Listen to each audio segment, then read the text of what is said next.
अस्सलाम वालेकुम क्लास, कैसे हैं सब? अल्हम्दुलिल्लाह ठीक होंगे। कैसी गुजरी ईद सबकी? ओके, हम ना आज स्टार्ट करने जा रहे हैं अपना next topic, that is apical meristem. ठीक है, ये टॉपिक हम स्टार्ट करेंगे अपना एपिकल मेरिस्टेम।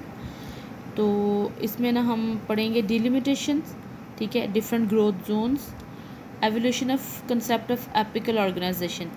ये ना एक ही टॉपिक है, delimitation, different growth zones, evolution of the concept of apical organisation.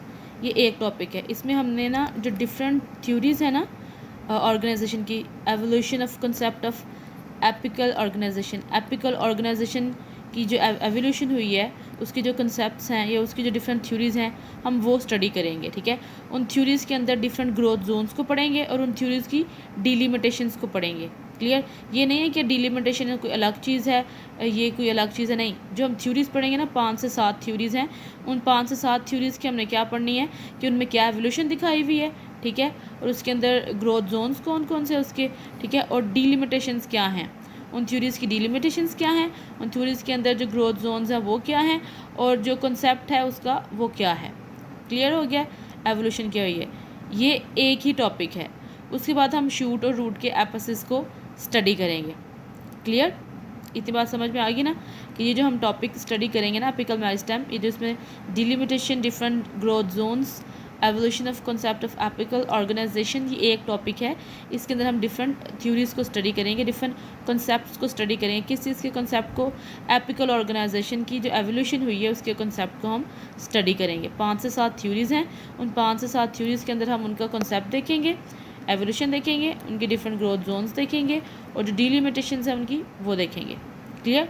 ये हमारा टॉपिक है। 5 से 7 थ्योरीज़ हैं, रोज़ 2 करेंगे तो इंशाल्लाह 3 दिन में हमारा ये लेक्चर कवर हो जाएगा। उसके बाद हम जो शूट और रूट है उसकी एपिसिस पे लेक्चर स्टार्ट करेंगे। Clear? Here we go with our lecture. ठीक है, और आज हमारा जो लेक्चर है वो हम पढ़ेंगे एवोल्यूशन ऑफ एपिकल ऑर्गेनाइजेशंस। ठीक है, उसके मैंने आपको कहा है क्या है, 5 to 7 थ्योरीज़ हैं। सबसे पहले है एपिकल थ्योरी। ठीक है, एपिकल थ्योरी को आज ये ज़रा थोड़ी शॉर्ट सी कंप्रहेंसिव सी है, तो मैं आज आपको ये इसके बारे में बता दूंगी, इसके फीचर्स बता दूंगी और इसकी डिलिमिटेशंस बता दूंगी। ठीक है, बाकी थ्योरीज़ हैं उसको हम ज़रा इंट्रोडक्शन ले लेंगे उनका सिर्फ। एपिकल थ्योरी 1858 में नाइजेली एक साइंटिस्ट था, उसने इसको इंट्रोड्यूस कराया था एपिकल थ्योरी को। ठीक है, एपिकल थ्योरी को 1858 में एक नेजली नाम है एक रिसर्चर का, एक साइंटिस्ट का, उसने इस थ्योरी को इंट्रोड्यूस कराया था। उसने सबसे पहले इसको स्टडी किया था ट्रीडोफाइट्स के अंदर, मतलब जो एपिकल सेल्स हैं वो सबसे पहले कहाँ डिस्कवर हुए थे? ट्रीडोफाइट्स में। फिर उनको देखा एल्गी के अंदर भी एपिकल सेल्स होते हैं, ब्रायोफाइट्स के अंदर भी एपिकल सेल्स होते हैं, और ट्रीडोफाइट्स के अंदर भी क्या होते हैं? एपिकल सेल्स प्रेजेंट होते हैं। डिस्कवर किस में हुए थे? ट्रीडोफाइट्स में। फिर उन्होंने ये थ्योरी दे दी, थ्योरी है ना, थ्योरी दे दी कि ये जो एपिकल सेल्स हैं ये सीड प्लांट्स के अंदर भी एग्जिस्ट करते हैं। ठीक है, ये क्या करते हैं? सीड्स प्लांट्स के अंदर भी एग्जिस्ट करते हैं, और ये कांस्टेंट फंक्शनल और स्ट्रक्चरल रोल प्ले करते हैं किसी भी प्लांट की ग्रोथ के अंदर। ठीक है, कि ये किसी भी प्लांट के अंदर स्ट्रक्चरल और फंक्शनल यूनिट है। जिस तरह सेल हमारा फंक्शनल यूनिट है हमारी बॉडी का, ठीक है, उस तरह ये जो एपिकल सेल्स होते हैं ये प्लांट का क्या होते हैं? स्ट्रक्चरल और फंक्शनल यूनिट होते हैं। Constant structural and functional unit of meristem, और मेरिस्टेम आपको पता है डिवाइडिंग सेल्स होते हैं। ठीक है, और एपिकल का मतलब क्या होता है? वेरी फर्स्ट पॉइंट, जो फर्स्ट पॉइंट है उसको हम एपिकल बोलते हैं, और मेरिस्टेम हम किसे बोलते हैं? डिवाइडिंग सेल्स को। तो इन्होंने कहा कि जो एपिकल सेल्स होते हैं वो मेरिस्टेम के अंदर क्या होते हैं? उसका स्ट्रक्चरल और फंक्शन। कांस्टेंट का क्या मतलब है? कि लगातार, ये नहीं मेरिस्टेम बनता जा रहा है तो एपिकल सेल से ही बनेगा, मतलब पहला पॉइंट होगा तो उससे डिवाइडिंग सेल स्टार्ट होंगे ना, अगर दोबारा से डिवाइडिंग सेल स्टार्ट होंगे तो फिर उनका एक एपिकल पॉइंट होगा इस थ्योरी के according. Governor whole growth of plant, कि ये जो एपिकल सेल्स हैं ये पूरी प्लांट की ग्रोथ को क्या करते हैं? गवर्नर करते हैं, उसको क्या करते हैं? मतलब कंट्रोल करते हैं। क्लियर? एपिकल थ्योरी नाइजेली ने 1858 में इंट्रोड्यूस कराई थी। ठीक है, उसने इसको डिस्कवर किया था ट्रीडोफाइट्स के अंदर। बाद में उन्होंने कहा कि ये एल्गी और ब्रायोफाइट्स के अंदर भी प्रेजेंट होते हैं। They also exist in seed plants. ये structural, constant structural and functional unit है मेरिस्टेम का। ठीक है, गवर्नर करते हैं whole growth of whole growth of plant को, कि प्लांट की जो सारी ग्रोथ है उसको कौन गवर्नर करता है, उसको कौन कंट्रोल करता है, ये एपिकल सेल्स। क्लियर, ये क्या था, कॉन्सेप्ट है, ये फीचर्स हैं उस थ्योरी के। अब हम उसकी डिलिमिटेशंस पढ़ते हैं। डिलिमिटेशंस में जो आपको पॉइंट मैंने बताया ना, जोन्स ऑफ ग्रोथ, ठीक है, जो हमने पहले पढ़ा डिलिमिटेशंस, और दूसरे हमने बाद में पढ़ा है कि डिफरेंट ग्रोथ जोन्स। इसके अंदर डिफरेंट ग्रोथ जोन्स नहीं बताए हुए इस थ्योरी के अंदर, यही इसकी डिलिमिटेशन है। ठीक है, अब आप डिलिमिटेशन देखते तो आपको बात क्लियर हो जाएगी। क्लियर, अच्छा ठीक है। डिलिमिटेशन इसके ऑब्जेक्शंस क्या थे, कि उन्होंने कहा कि ये सिर्फ ट्रिडोफाइट पे अप्लाई होती थी, ये सीड प्लांट को जस्टिफाई नहीं करती थी, ये किसी भी जिम्नोस्पर्म एंजियोस्पर्म को जस्टिफाई नहीं करती थी, ये सिर्फ किसको जस्टिफाई करती थी, ट्रिडोफाइट्स को।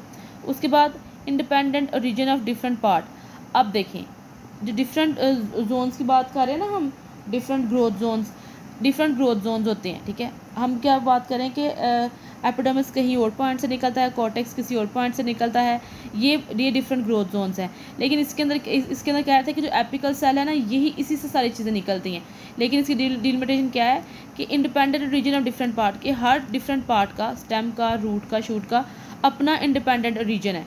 मतलब रूट एपिसेस हैं, शूट एपिसेस हैं, ये बात हम डिस्कस करते हैं ना। लेकिन इस थ्योरी के अकॉर्डिंग ये नहीं था, इसमें पूरे प्लांट का सिर्फ एक ही एपिकल सेल था।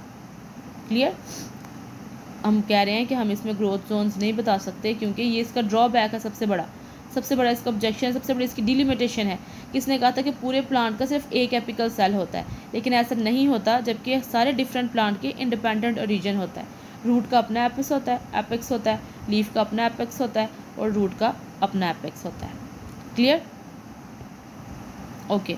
नेक्स्ट सेकंड है हिस्टोजन थ्योरी। वो हैंस्टेन ने 1870 में दी थी। इसके बाद ना हिस्टोजन थ्योरी आई थी, और हिस्टोजन थ्योरी के बाद जो है वो आ जाती है ट्यूनिका कार्पस। थर्ड थ्योरी क्या है, tunica corpus. Fourth one is histogenic layer theory, ये इससे ही थोड़ी सी रिलेटेड है, लेकिन ये ज़रा लॉन्ग है, ये ज़रा कॉम्प्रिहेंसिव है। हिस्टोजेनिक लेयर थ्योरी। उसके बाद है साइटोहिस्टोलॉजिकल जोनेशन थ्योरी। पहले हमने क्या पढ़ी है, एपिकल थ्योरी। सेकंड क्या थी, histogen theory. Third one is tunica corpus theory.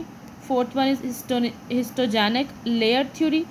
Seventh one is fifth one is cytohistological zonation theory. Sixth one is quiescent theory. ये क्या है, कॉर्पर कैपे थ्योरी। अच्छा, अब ये जो सेवन थ्योरीज है ना, इसमें हम स्टेम्स को डिस्कस करेंगे और रूट को। ठीक है, हम क्या करें, एवोल्यूशन ऑफ एपिकल ऑर्गेनाइजेशन है, तो evolution of apical organization root की भी है और शूट की भी है, तो ये थ्योरीज रूट की भी हैं और शूट की भी हैं। ये जो एंड पे हमने पढ़ी है ना, क्विसेंट और कॉर्पर कैपे, ये रूट की हैं स्पेसिफिकली।